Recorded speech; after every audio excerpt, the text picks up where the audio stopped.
Welcome to this tutorial on how to land a commercial aircraft on Microsoft Flight Sim 2020. I'm going to let the co-pilot sort of walk you through it. I'm going to come in with some notes of my own in a second, so just listen to We're on this. course for a visual landing approach into Nice Côte d'Azur.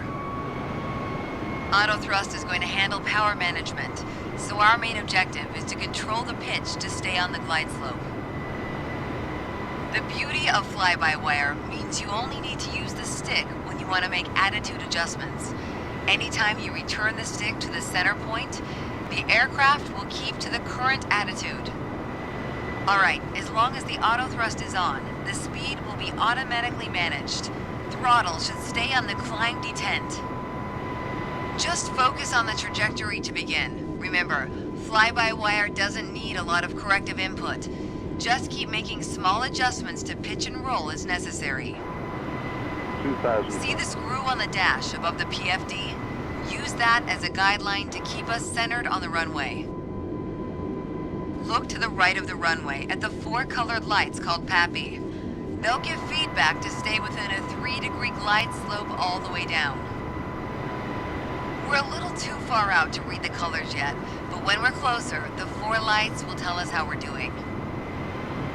If the PAPI shows 2 white lights and 2 reds, then we're on target. 4 white lights means we're too high. 4 red means we're too low.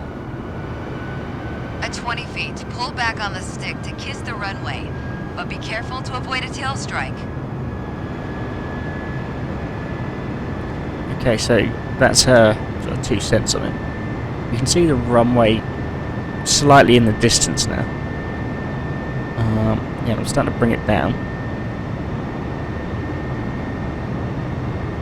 Because you can get the sort of assistance with landing. I'm not certain it's on this, but I'd like to think we've got manual control. See, I'm moving it about a bit. It does. It takes some getting used to. This is the lesson on.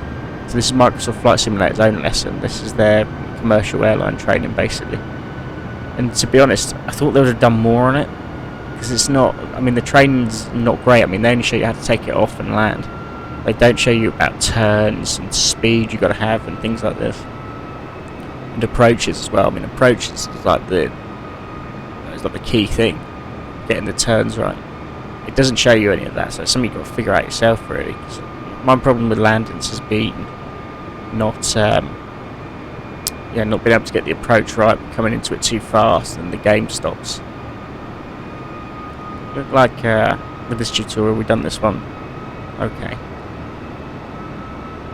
If you haven't subscribed to the channel yet, please just drop us a sub or a comment or a like. Anything you can do to help would be massive.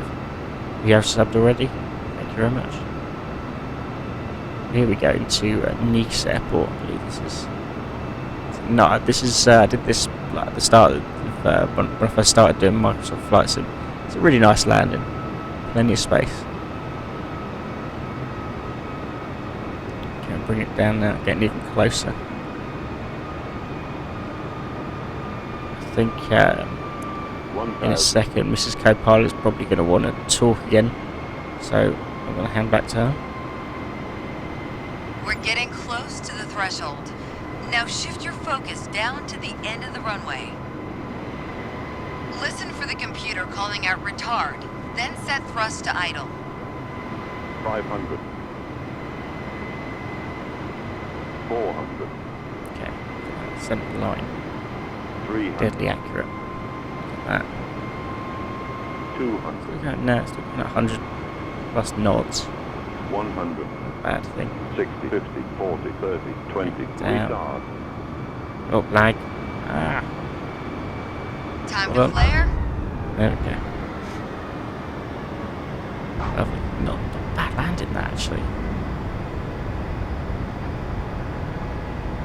Now Yeah, return down, the side down. stick to neutral. Spoilers thing and auto brakes are activated. But one thing I always find that's helpful is there's like a parking brake. Sometimes that helps you sort of slow it down as well. But remember to use your spoilers as well. And it's just getting that line coming into the airport right. Thanks very much for watching. Please remember to like, comment, and subscribe.